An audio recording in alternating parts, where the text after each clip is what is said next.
as heavy in editing as somebody is making a movie. Well, I mean, I didn't know what people were going to say. Yeah. I genuinely wanted to know. Yeah. When Ahmed said that to me, one of the things that sparked in me was, well, how much do I really know about my community and what their awareness is about, so I was really genuinely asking these questions. I didn't have a preset idea of the image I wanted to present. Other than that, I knew there would be diversity of opinion, and I wanted to seek that out, because I didn't want to present an idea that, all Minnesotans are like this, or, because they aren't. So what are some of the ideas that they presented? Well, ignorance was one, Some people would just say, I don't know anything about that. And I put them in the film, too, I said, what about Palestine? Why do you think Palestine's important to Arabs and Muslims? Well, I don't know anything about that, I gave them all a map of Arab countries, or Middle Eastern countries, actually.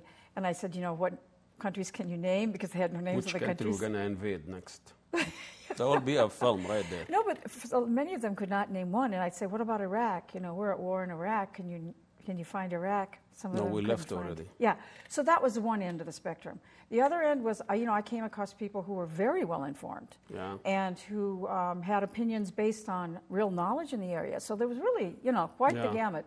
And then people like Hannah. I love Hannah because she's what you'd think of as a stereotyped Minnesotan, blonde, Norwegian background, And she just looks the part, and she's very kind of, she looks kind of naive, but she said very commonsensical things, like, I read the stories about what's happening in the Arab world, but I can't keep all the names straight, and so I just get confused. But, she probably speaks for a lot of people who don't have background. They look at the names and try to keep the people straight.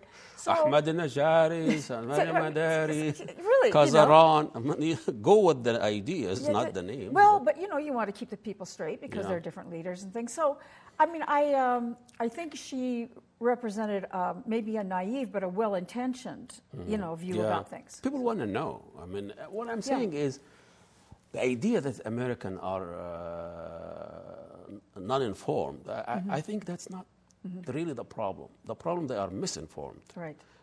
Uninformed American, that's easy to work with. And usually they're fair once they know.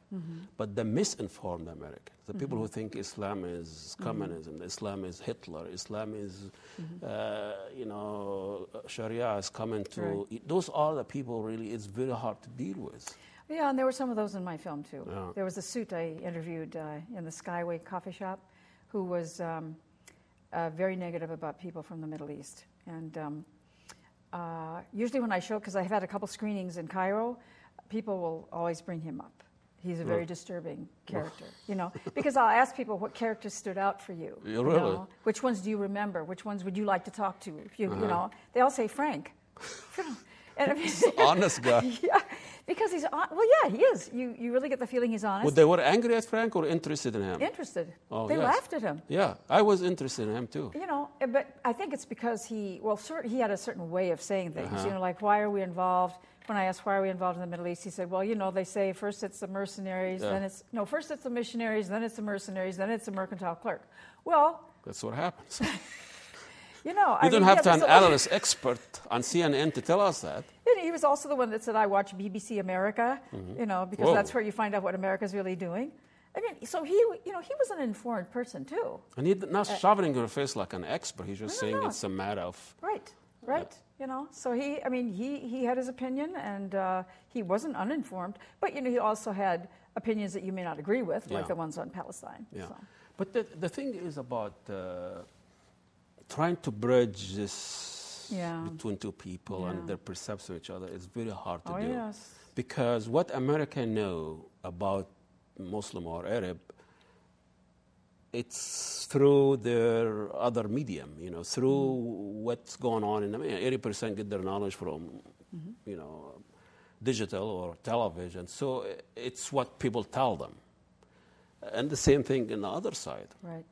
And so everybody knows the wrong truth or the wrong reality of the other side. And here is a movie, gives chance people to talk about it. And so how did you said this, you showed this in Egypt? Yes. To just a group? Or one was a screening that was sponsored by the American Embassy in Cairo, which was very interesting. How did you get into American Embassy? They're blocking the whole... It's like the green zone in Cairo. It is like the green zone. In fact, for the audience to get in, it's like the green zone too, you know. Yeah. You But have to have a visa to get into the movie? You have to give up your passport and your cell phone. Really? Mm-hmm. Yep. My But anyway, goodness. they had a very mixed reaction. Some of the old standby diplomats. Most people don't have passport.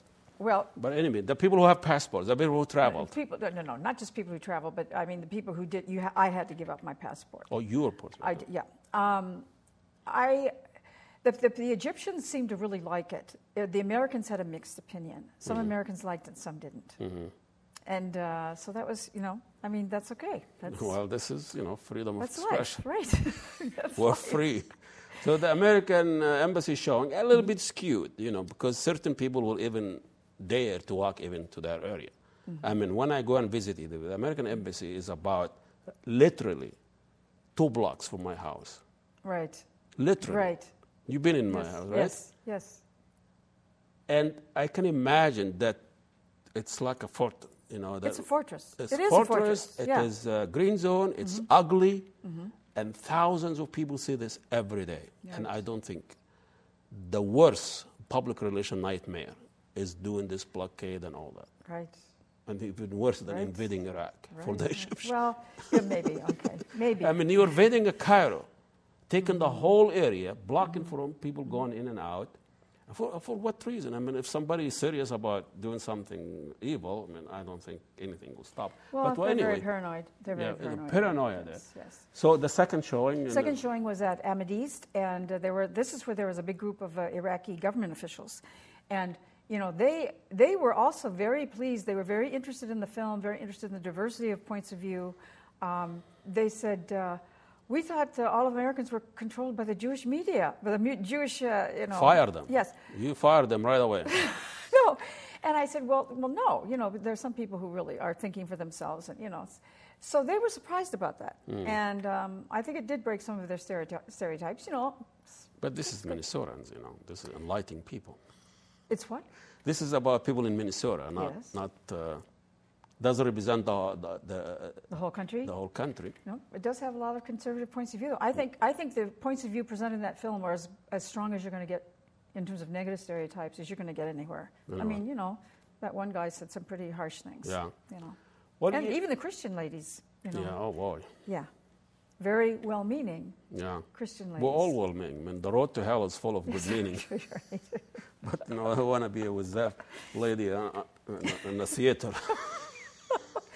I would love to get this on Arab television, but I've had a very difficult time trying to do that. Because that's, to me, would be like what? ART? Any Arab television, so that more people would see it. Yeah.